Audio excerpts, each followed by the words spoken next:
దేవుని నామమునకు మహిమ కలుగును గాక. ప్రభుని మనం స్తుతించుదాం. హల్లెలూయ, హల్లెలూయ. ప్రభు సన్నిధిలో చక్కని సమయాన్ని మనం కలిగి ఉంటున్నాం. దేవుని వాక్యములో నుండి రోమాపత్రిక 8వ అధ్యాయము, రోమాపత్రిక 8వ అధ్యాయము 35 నుండి మనం చదువుకున్నట్లయితే, క్రీస్తు ప్రేమ నుండి మనలను ఎడబాపు వాడెవడు? శ్రమ అయినను, బాధ అయినను, హింస అయినను, కరువైనను, వస్త్రహీనత అయినను, ఉపద్రవమైనను, ఖడ్గమైనను మనలను ఎడబాపునా?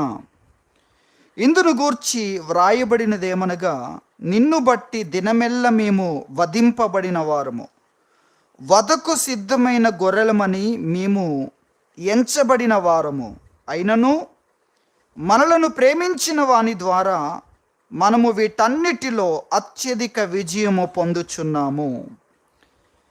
దేవుని వాక్యములో నుండి ఎంతో అద్భుతమైన విషయాలను మనం చదువుకుంటున్నాం.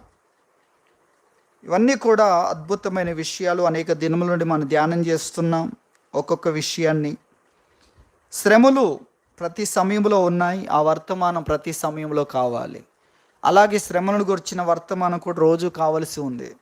అలాగే బాధలు, అలాగే హింస, కరువు, వస్త్రహీనత, ఉపద్రవము, ఖడ్గము అనే పరిస్థితులు, మరణ భయం కలిగే పరిస్థితులు అనేక మనం చూస్తున్నాం.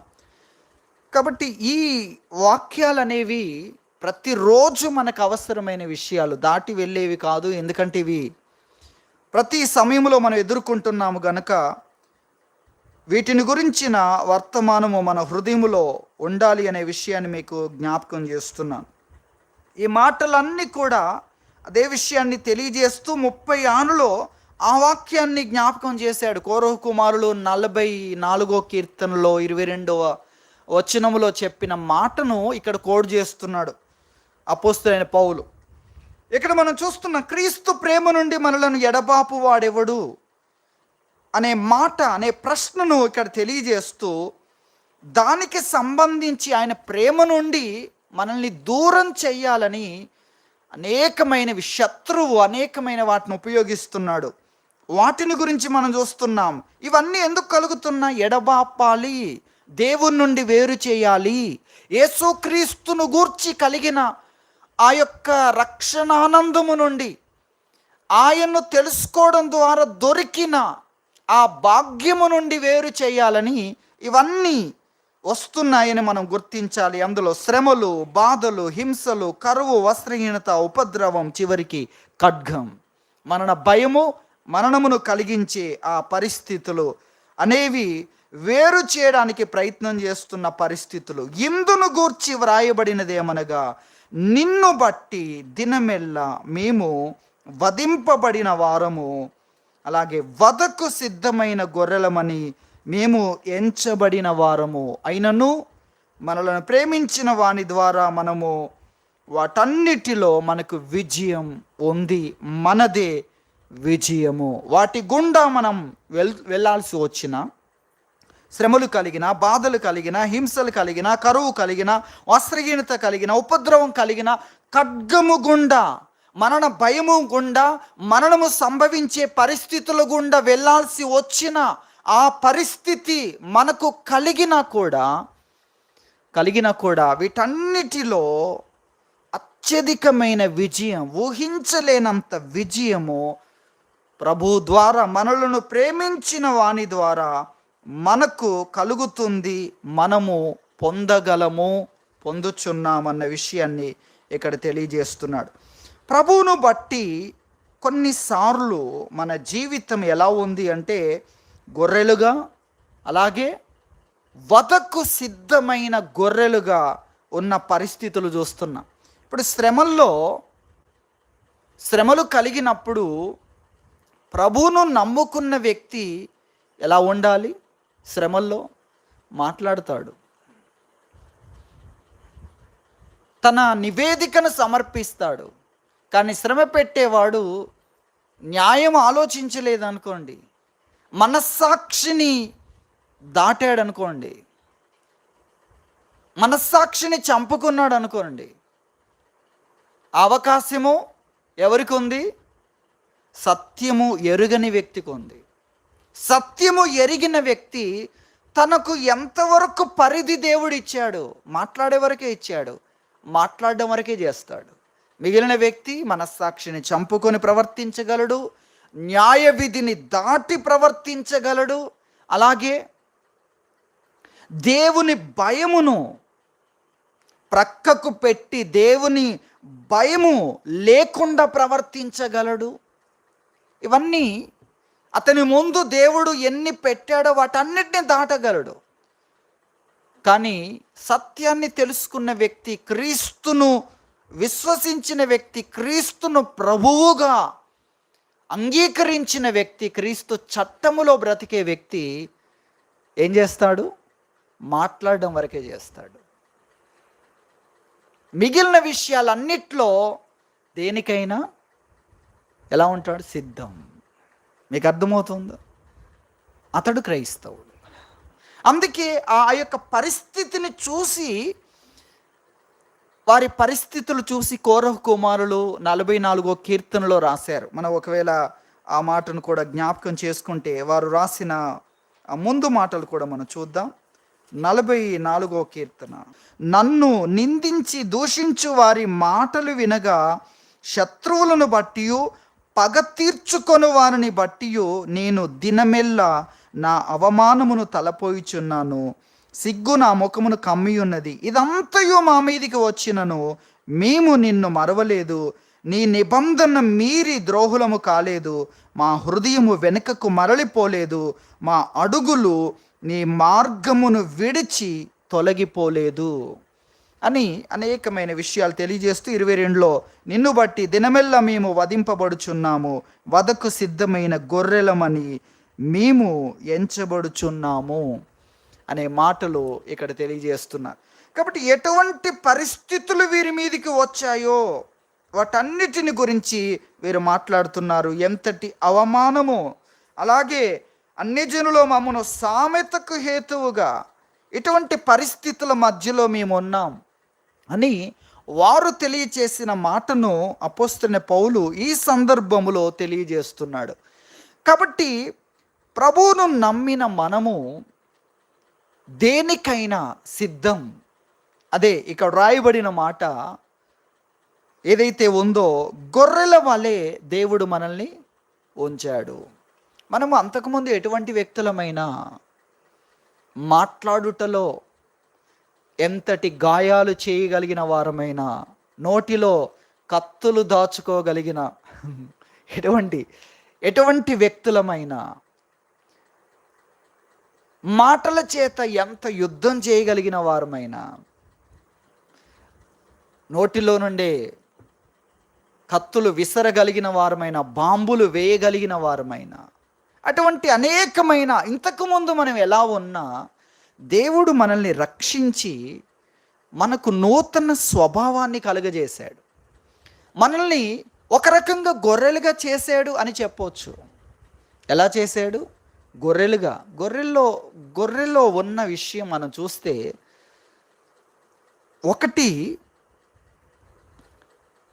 ఒకటి త్యాగం చేయడం అనేది ఉంది, ప్రాణం పెట్టడం అనేది ఉంది కదా. ఆ గొర్రె బొచ్చు కత్తిరించు వాని ఎదుట కానీ, లేక వధించే వాని ఎదుట కానీ గొర్రె ఏ విధంగా ఉంటుంది? మౌనంగా ఉంటుంది. తర్వాత అలా మౌనంగా ఉండడానికి నిజానికి మన కారణమే దొరకదు. మౌనంగా ఉండడానికి కారణమే దొరకదు, ఎందుకంటే అది నిర్దోషమైంది. మళ్ళీ ఇంకో విషయం ఏంటంటే, నిర్దోషంగా ఉండి శిక్షలో అత్యధికమైన శిక్ష ఎదుట మౌనముగా ఉండుట. అసలు చూడండి, ఎంత ఆశ్చర్యం అది. ఎవరైనా నిర్దోషత్వం ఉంటే మౌనంగా ఉంటారా? వాళ్ళని ఆపగలమా? మాట్లాడకుండా, వాదించకుండా నిర్దోషంగా ఉండి ప్రాణత్యాగం చేయడానికి సిద్ధంగా ఉండడం చూడండి. తప్పులు చేసినా ఎగిరెగిరి పడుతూ ఉంటారు. తప్పులు చేసినా తప్పించుకోవడానికి ఎంతమంది లేరు, ప్రపంచమంతా చుట్టి వస్తూ ఉంటారు. కానీ ఈ గొర్రెలో ఉన్నది చూడండి ఎంత ఆశ్చర్యం. దేవుడు ఆ స్థితికి తీసుకొచ్చాడు. కారణం ఏంటంటే వాటిలోని విషయం లేదు, వాటిలోనే నిర్దోషత్వం ఉంది. నిర్దోషత్వం ఉండి త్యాగం. ఎవరినో చంపి కాదు, ఏదో తప్పు చేసి కాదు, ఏదో ధ్వంసము చేసి కాదు, దేన్నో పొడిచి కాదు, తప్పులు చేసి ఇటువంటి స్థితికి రావట్లేదు. మిగిలినవన్నీ అలా ఉంటాయి. మిగిలినవన్నిట్లో అనేకమైన చూస్తాయి. ఇక్కడ నిర్దోషత్వం ఉండి కూడా మౌనముగా ఉండుట చూడండి. సిద్ధముగా ఉండుట. దేనికి? వధకు సిద్ధముగా ఉన్నా అని తెలిసిన సిద్ధముగా ఉండుట. ఎంత ఆశ్చర్యం. ఎందుకంటే అట్టి వాటి కొరకే మనము మత్తయి సువార్త 25వ అధ్యాయంలో చూస్తే దేవుడు మనుషులందరినీ గొర్రెలు మేకలుగా 2 భాగాలుగా చెప్పాడు. 2 భాగాలు. ఆ 2 భాగాల్లో గొర్రెలను కుడివైపు, మేకలను ఎడమవైపు పెట్టాడు. ఆయన సింహాసనం మీద ఉండి ఆ ధవలమైన సింహాసనం మీద ఉండి ఆయన 2 గుంపులుగా చేశాడు మనుషులందరినీ కూడా. కుడివైపున గొర్రెలను ఉంచాడు, ఎడమవైపున మేకలను ఉంచాడు. గొర్రెలకు నిత్య జీవం, అది మనం చూస్తున్నాం. ఆ గొర్రెలకు నిత్య జీవం. అలాగే ఆయన ఎక్కడికి రమ్మంటున్నాడో అక్కడికి వచ్చే వ్యక్తులు ఎలాంటి వారికి అది అని చెప్తున్నాడు. ఎలాంటి వారికి అది? కనికర పడేవారికి అది. కనికరం చూపకపోతే పరలోక రాజ్యం అది, దేవుని ఇల్లు అది. అది ఎవరిది? దేవుని ఇల్లు. తన ఇంటిలోనికి ఎవరిని రాణిస్తున్నాడు? తన స్వభావం కలిగిన వారిని రాణిస్తున్నాడు. మిగిలిన వారు ఎక్కడ ఉండాలి? ఇక ఉన్నది ఒకటే స్థలం, మార్గం లేదు. కాబట్టి దేవుడు మనల్ని అక్కడికి తీసుకొచ్చాడు. అక్కడికి నిర్దోషత్వము ఉండి త్యాగం చేయడం. ఈరోజు త్యాగం చేస్తున్న వాళ్ళు ఎంతోమంది ఉన్నారు. వాళ్ళలో నిర్దోషత్వం కాదు, వాళ్ళ నాలుక చాలా షార్ప్గా ఉంటాయి.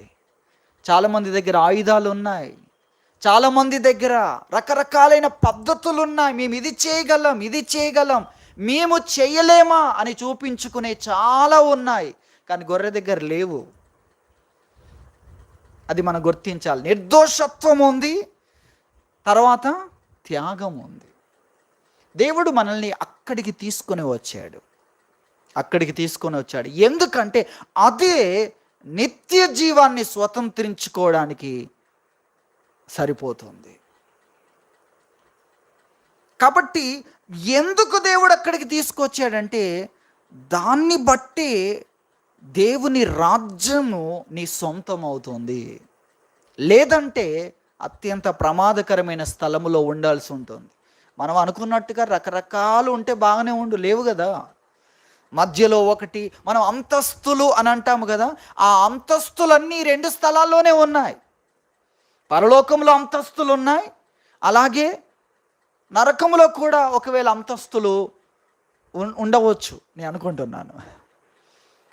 అంటే కటిక చీకటి, అలాగే కొంత వేడి కలిగిన స్థలం, అత్యంత వేడి కలిగిన స్థలము ఒకవేళ ఉండొచ్చు. ఏది ఉన్నా ఈ 2 స్థలాలే, 3వ స్థలం లేదు.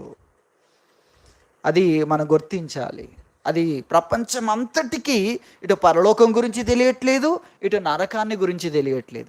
2 స్థలాలు ఉన్నాయని తెలియట్లేదు. 2 దారులు అనే ఒక పాట ఉంటుంది. ఆ పాట ప్రతి ఒక్కరు ఒక్కసారి వినాలి. అందులో చాలా స్పష్టంగా ఉంటుంది. 2 దారులు ఉన్నాయి. ఒక దారి పాతాళానికి వెళ్తుంది, ఒక దారి పరలోక రాజ్యానికి వెళ్తుంది. కాబట్టి మనం గ్రహించాలి, ప్రభు మనల్ని ఎక్కడికి తీసుకొచ్చాడు? నిర్దోషత్వము కలిగి ఉండి వధకు సిద్ధముగా ఉండుట. సిద్ధం మనకి ఎంత ఉన్నా నిర్దోషత్వం కోసమే. తర్వాత రెండోది సంసిద్ధత కోసమే రెడీ. నేను దేనికైనా వధకైనా సిద్ధం. దాన్ని తప్పించుకోవడానికి, దాడి చేయడానికి, పగ తీర్చుకోవడానికి, ప్రతీకారం చేయడానికి కాదు. నాకెన్ని ఉన్నా, ఏమి ఉన్నా నిర్దోషత్వం కోసం, అలాగే త్యాగం కోసం దేవుడు మనల్ని ఆ స్థానములో ఉంచాడు. అలా ఉన్న వ్యక్తికి అన్ని లాభాలే, అంత ఆశీర్వాదాలే, అంత మేలే. అలా ఉంటే, అలా లేకపోతే సమస్య కలుగుతుంది. అది మనం గుర్తించాలి. అలాంటి వ్యక్తికి ప్రాణ నష్టం జరిగిన నష్టమేం లేదు, ప్రాణం పోయిన నష్టమేం లేదు. లూకాసువార్త 12వ అధ్యాయంలో ప్రభు చెప్పాడు 4-5 వచనాల్లో, దేహమును చంపువానికి భయపడకు అన్నాడు. ఎటువంటి మాట, మనం చూద్దాం ఆ మాటలు. లూకాసువార్త 12వ అధ్యాయము 4వ వచనం, నా స్నేహితులైన మీతో నేను చెప్పినదేమనగా, దేహమును చంపిన తరువాత మరేమీ చేయనేరని వారికి భయపడకుడి. ప్రభు చెప్పిన మాట. దేహమును చంపిన తర్వాత ఏం చేయలేనోడికి భయపడకు. అక్కడ నువ్వు భయపడేది లేదు, అక్కడ నువ్వు భయపడేది లేదు. చంపిన తరువాత నరకములో, 5వ వచనంలో మనం చూస్తున్నా, ఎవనికి మీరు భయపడవలనో మీకు తెలియజేయుదును, చంపిన తర్వాత నరకములో పడద్రోయ శక్తి గలవానికి భయపడుడి, ఆయనకే భయపడుడని మీతో చెప్పుచున్నాను. నా స్నేహితులైన మీతో నేను చెప్పినదేమనగా, దేహమును చంపిన తర్వాత మరేమి చేయలేని వాడికి నువ్వు భయపడకు. అది ప్రభు ఇక్కడ తెలియజేస్తున్నాడు. దేహాన్ని చంపినంత మాత్రాన భయపడకంటే నువ్వు భయపడేది లేదక్కడ. ఎందుకు భయపడకంటున్నాడు? నువ్వు భయపడేది లేదు. దేవుడు ఎక్కడైనా భయపడకు అంటే నువ్వు భయపడేది అక్కడ లేదు, నీకు నష్టం కలిగేది అక్కడ లేదు. నువ్వు భయపడుతున్నది ఏది నీకు భయాన్ని కలిగిస్తుందో అది లేదు, అది లేదు అన్న విషయాన్ని ప్రభు మాట్లాడుతున్నాడు. కాబట్టి దేహమును చంపినా నీకు నష్టము లేదు, నువ్వు భయపడనక్కర్లేదు. దేవుడు మనకిచ్చిన రక్షణ యొక్క, భద్రత యొక్క అంతస్తు ఎటువంటిదో మీరు ఆలోచించండి. ఈ ప్రాణము తీసేవాడు నీకు కలిగిన, నీకు నష్టం లేదు. ఆ స్థాయిలో దేవుడు నిన్ను పెట్టాడు. ఎంత ఆశ్చర్యం! ఆ స్థాయిలో పెట్టాడు. కాబట్టి మనం గుర్తించాలి, నిన్ను బట్టి మేము వధకు సిద్ధమైన గొర్రెలము అన్న విషయాన్ని ఇక్కడ తెలియజేస్తున్నాడు. మనము నిర్దోషులుగా ఉండి దేనికి సిద్ధంగా ఉండాలి? ప్రాణము పోగొట్టుకోవడానికైనా సిద్ధంగా ఉండాలి. వధకు సిద్ధమైన గొర్రె. ఎందుకు వధకు సిద్ధంగా ఉంది? ఏమైనా తప్పు చేసిందా? లేదు. గొర్రె నిర్దోషమైనది, క్రూర జంతువుల వంటిది కాదు, ప్రమాదాల్లోకి వెళ్ళి ప్రమాదాలు సృష్టించేది కాదు. నిర్దోషత్వం ఉన్నా కూడా సిద్ధంగా ఉంది. ఇది మనం గుర్తించాలి. దేవుడు మనకిచ్చిన జీవితం, దేవుడు మనకిచ్చిన జ్ఞానం, దేవుడు మనకు అనుగ్రహించిన అవకాశాలు, అధికారము, అలాగే ఇతరుల యొక్క అండ, ఏవేవి దేవుడిచ్చాడో అవన్నీ ఈ 2 విషయాల కోసమే. ఒకటి నిర్దోషత్వం కొరకు, రెండోది వధకు లేక దేనికైనా నువ్వు సిద్ధంగా ఉండాలి. నష్టం చేయడానికి కాదు, చట్టమును చేతిలోకి తీసుకోవడానికి కాదు. మనం మాట్లాడవచ్చు, మన విషయాలు తెలియజేయవచ్చు, దేవుణ్ణి గూర్చిన విషయాలు కూడా తెలియజేయవచ్చు, దేవుని భయమును కూడా తెలియజేయవచ్చు, రాజులకైనా, అధికారులకైనా, న్యాయాధిపతులకైనా తెలియజేయవచ్చు. అంతవరకు దేవుడు మనకు అవకాశం ఇచ్చాడు. కానీ మనము నిర్దోషులమై ఉండి తర్వాత వధకు సిద్ధమైన గొర్రెలుగా ఉండాలి అన్న విషయాన్ని ప్రభు ఇక్కడ తెలియజేస్తున్నాడు. అన్నిటిలో దేవుడు మనకి విజయం ఇస్తాడు. అలాగే ప్రభు చెప్తున్నాడు, నువ్వు భయపడకు అంటున్నాడు. దేహాన్ని చంపేవాడికి నువ్వు భయపడకు, ఎందుకంటే నువ్వు భయపడేది లేదు. అలాగే నీకు నష్టము కలిగించేది లేదు, కయ్యూను హేబేలుకి సంబంధించిన విషయాల్లో మనం చూస్తే కయ్యూనికే నష్టం, హేబేలుకి ఏం నష్టం లేదు. హేబేలు ప్రాణం పోయింది కదా, ప్రాణం ఇచ్చేవాడు ఉన్నాడు కదా. హేబేలుకు నష్టం ఏంటి? నష్టం కలిగింది. ఏంటి నష్టం కలిగింది? హేబేలు ఎంతవరకు దేవుడు అవకాశం ఇచ్చాడో అంతవరకు దేవుడు అనుకున్న స్థాయిలో ఉన్నాడు. కాబట్టి ఇదంతా కూడా ఆ స్థాయి నిర్ణయించడానికే, ఇదంతా ఉండిపోవడానికి కాదు. ఈ జీవితం అనేది ఉండడానికి, తినడానికి, త్రాగడానికి, ధరించుకోవడానికి కాదు. ఈ జీవితం నిత్యత్వాన్ని నిర్ణయించుకోవడానికి ఒక చిన్న పరిధి, అది మనం అర్థం చేసుకోవాలి. అలాగే ఈ పరిధి కూడా గ్యారంటీ లేదు. ఈ పరిధి కూడా 70 సంవత్సరాలు చెప్పగలమా? అట్లయితే 70 లోపల ఎవరు చనిపోకూడదు కాదు కదా, అలా చెప్పలేం కదా. అటువంటి పరిధి ఏమి లేదు. మీ జీవమే పాటిది అనేదే మనం అర్థం చేసుకోవాలి. ఇంతలో కనబడి అంతలో మాయమైపోయేదే ఇక్కడ ఉంది. ఇంతలో కనబడి అంతలో మాయమైపోతుందంటే ఆ మాయమైపోయే లోపలే దేవుడు నిన్ను నిత్యత్వం కొరకు నిర్ణయించాలి అనుకుంటున్నాడు. దేవుడు నీకు ఇచ్చిన పరిధిలో నిన్ను నిర్ణయించాలి. కాబట్టి ప్రతి దాంట్లో దేవుడు ఎంటర్ చేసి ఆయన ఏదో రాస్తున్నాడు నిన్ను గూర్చి. అక్కడ రాయబడుతుంది. ధనములో నిన్ను ప్రవేశపెట్టి ఏదో రాయాలనుకుంటున్నాడు. అలాగే ధనము లేని స్థితిలో కూడా నిన్ను ప్రవేశపెట్టి ఏదో రాయాలనుకుంటున్నాడు, ఏదో నిర్ణయిస్తున్నాడు. నీ సంగతిని గూర్చి రాస్తున్నాడు, నిన్ను గూర్చి నిత్యత్వములో ఒక నిర్ణయాన్ని చేస్తున్నాడు.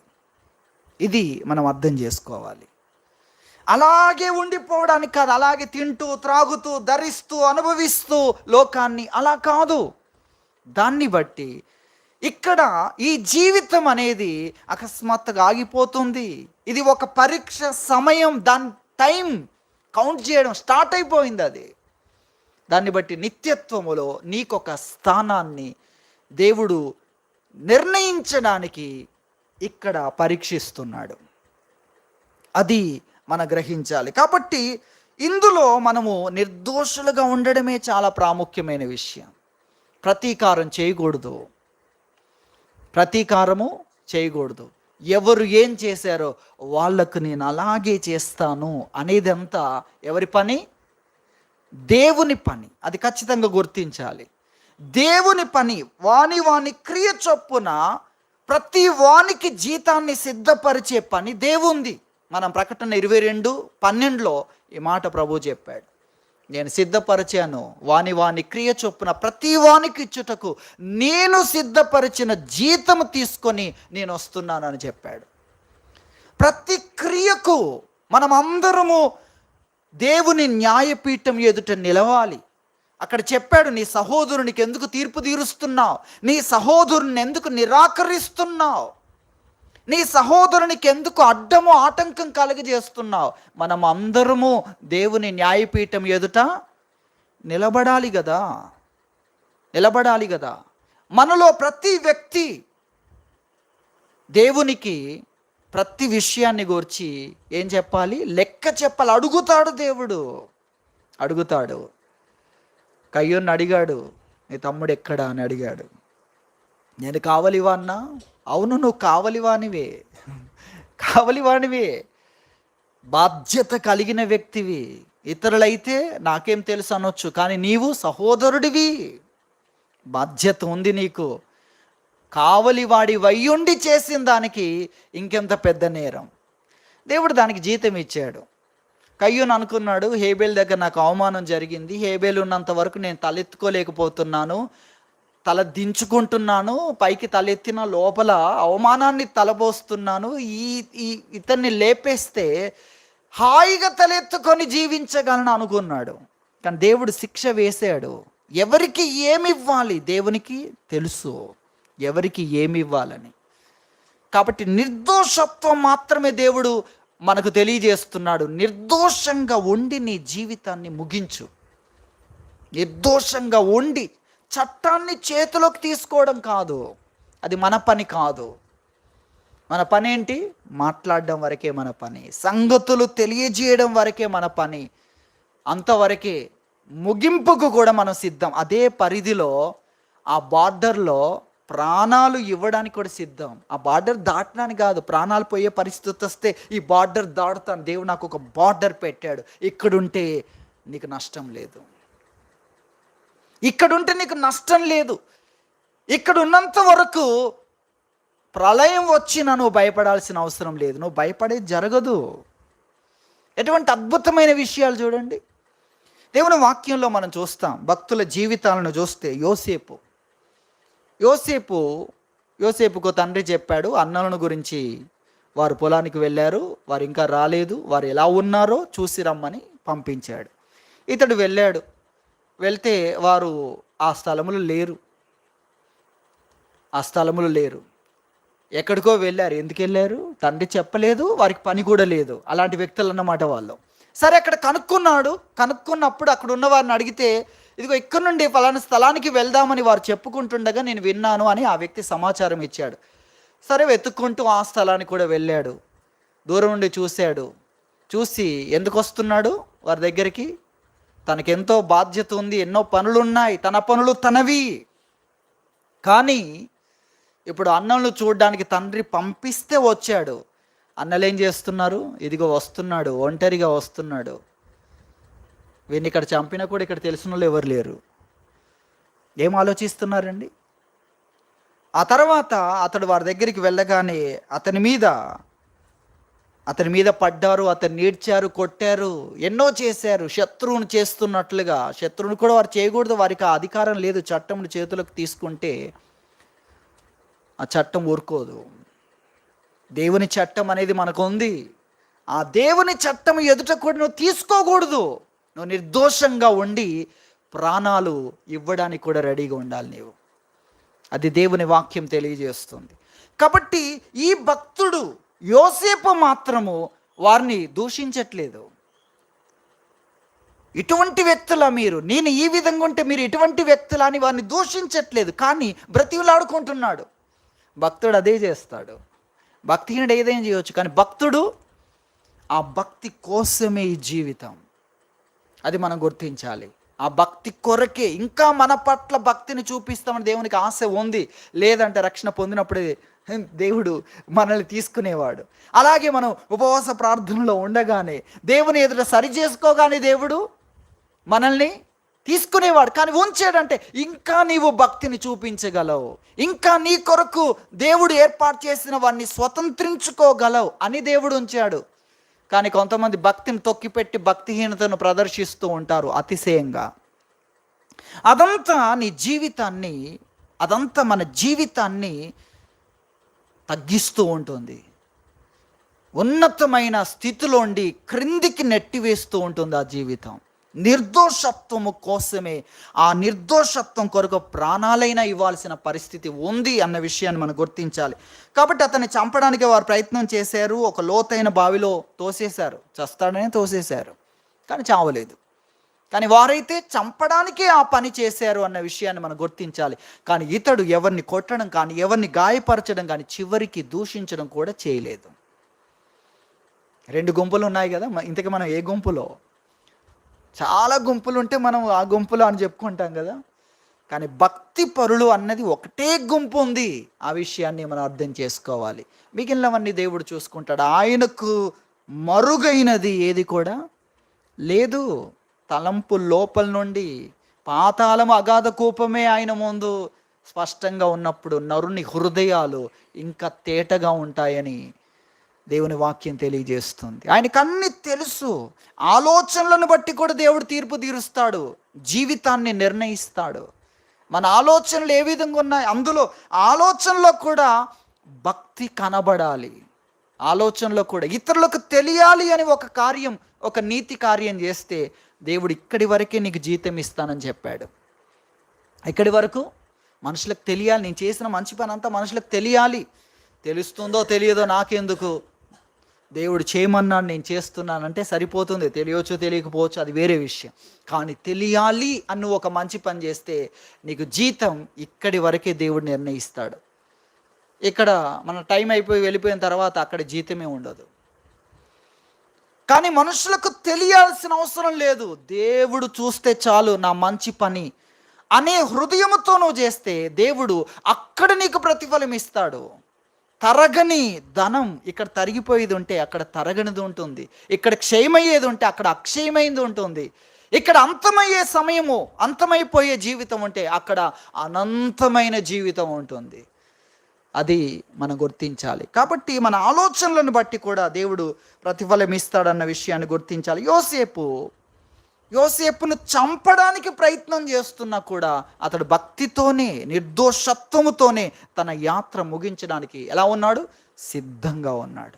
దేవుడు అతన్ని కాపాడాడు, దేవుడు అతన్ని హెచ్చించాడు, దేవుడు అతన్ని రాజుగా చేశాడు అన్న విషయాన్ని మనం గుర్తించాలి. ప్రధానమంత్రిగా అంటే మనకు అర్థం కాదు, రాజుగా చేశాడని చెప్పొచ్చు. రాజుల కాలములో అతడు ఆ స్థానములో ఉన్నాడు అన్న విషయాన్ని మనం గుర్తించాలి. కాబట్టి దేవుని వాక్యములో నుండి మనం నేర్చుకుంటున్నాం, మనము దేవుని కొరకు వధకు సిద్ధమైన గొర్రెలుగా, ఆ గొర్రెలో నిర్దోషత్వం ఉంది.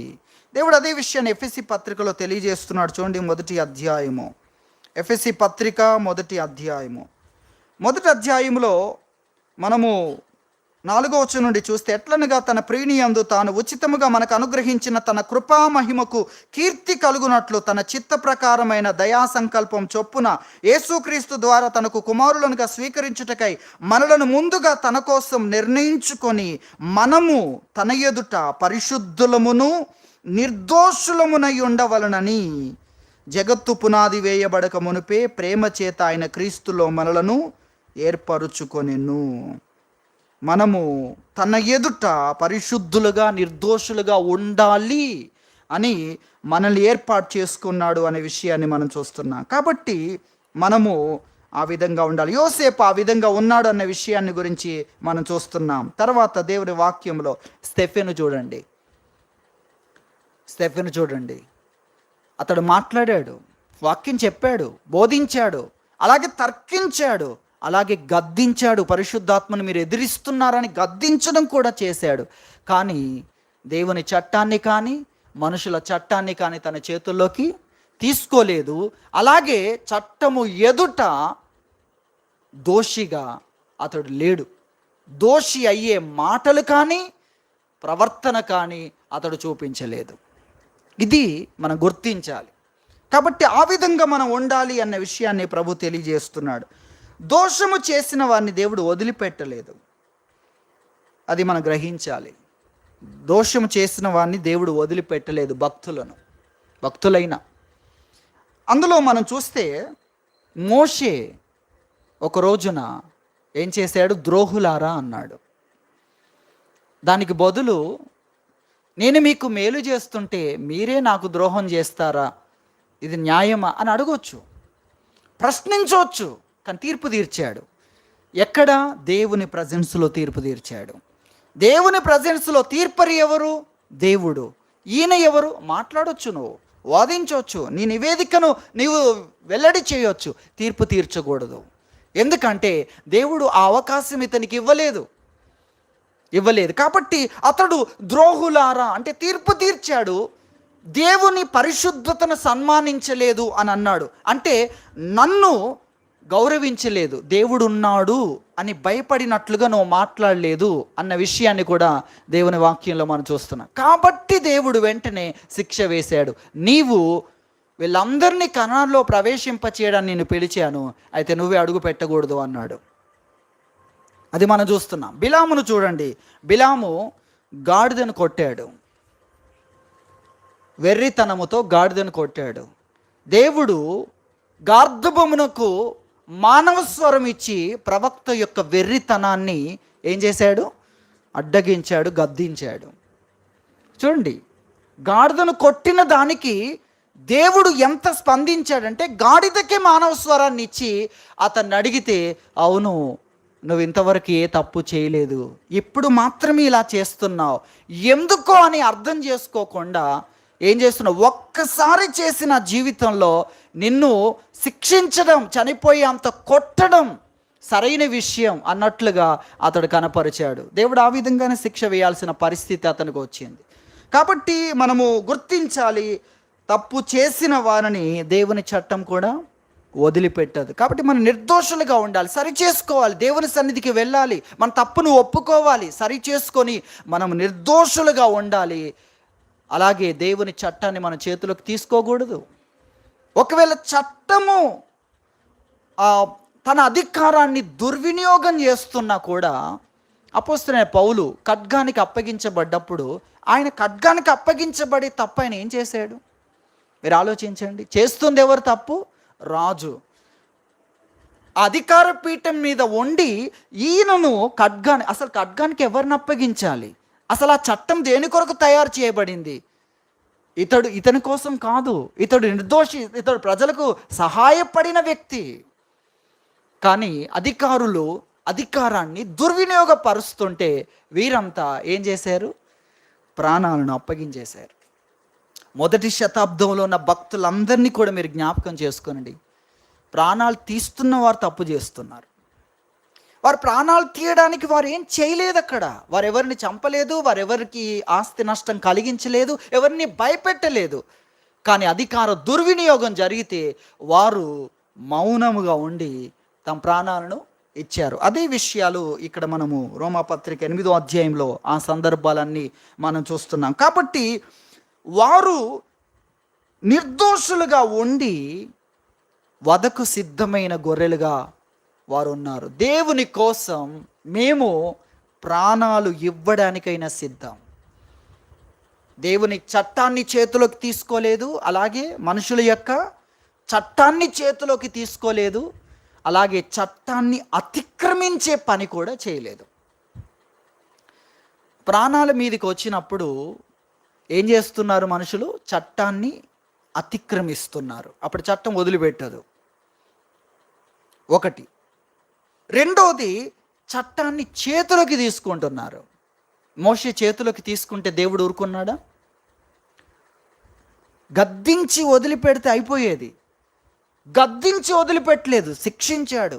మోషేనే కనాన్లో అడుగు పెట్టకూడదంటే చూడండి ఎంత ఆశ్చర్యం, ఎటువంటి పరిస్థితి. కాబట్టి మనము నిర్దోషులుగా ఉండి వధకు సిద్ధముగా ఉన్న గొర్రెలం. నిర్దోషత్వమే దేవుడు మాకు ఇచ్చాడు.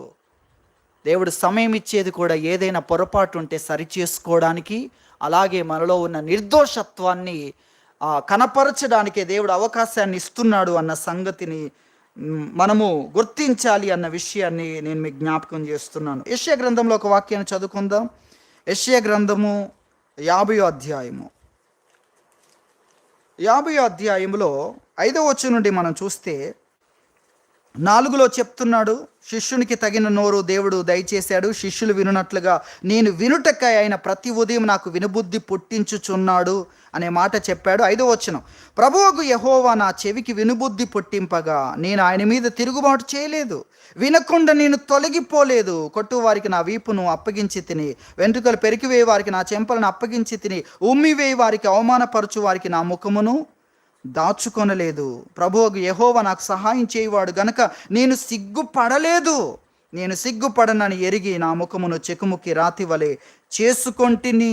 నన్ను నీతిమంతునికి ఎంచువాడు ఆసనుడై ఉన్నాడు, నాతో వ్యాజ్యమాడు వాడెవడు? మనం కూడుకొని వ్యాజ్యమాడుదాము.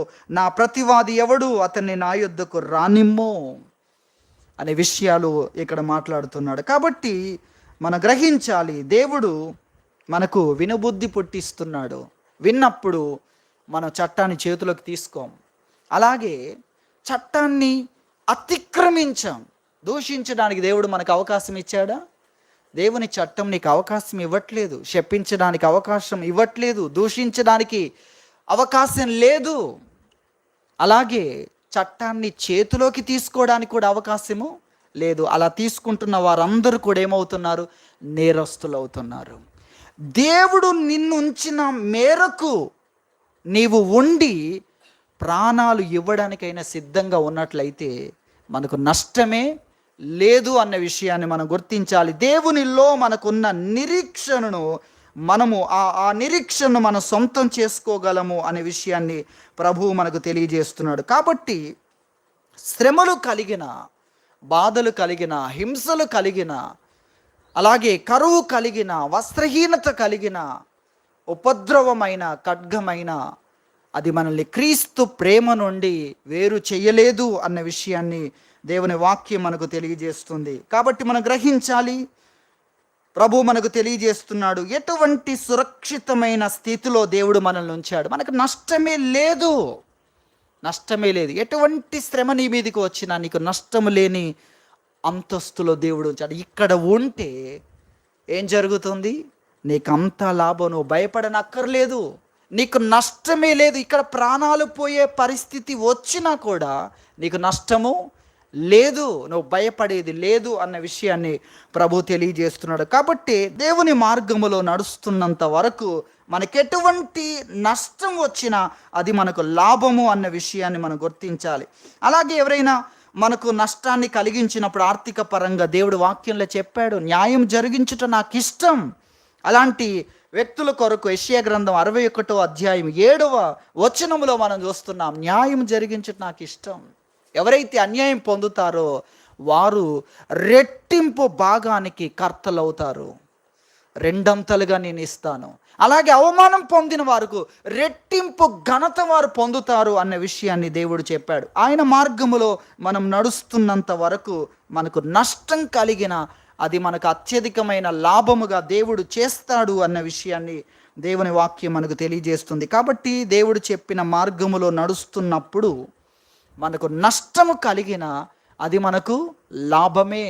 అంతవరకు రక్షణను బట్టి ఎంత ఆనందిస్తున్నామో, యేసుక్రీస్తు యొక్క ప్రేమను బట్టి మనం ఎంత ఆనందిస్తున్నామో, శ్రమలు కలిగినప్పుడు అంతకంటే రెట్టింపు ఆనందించమన్నాడు దేవుడు.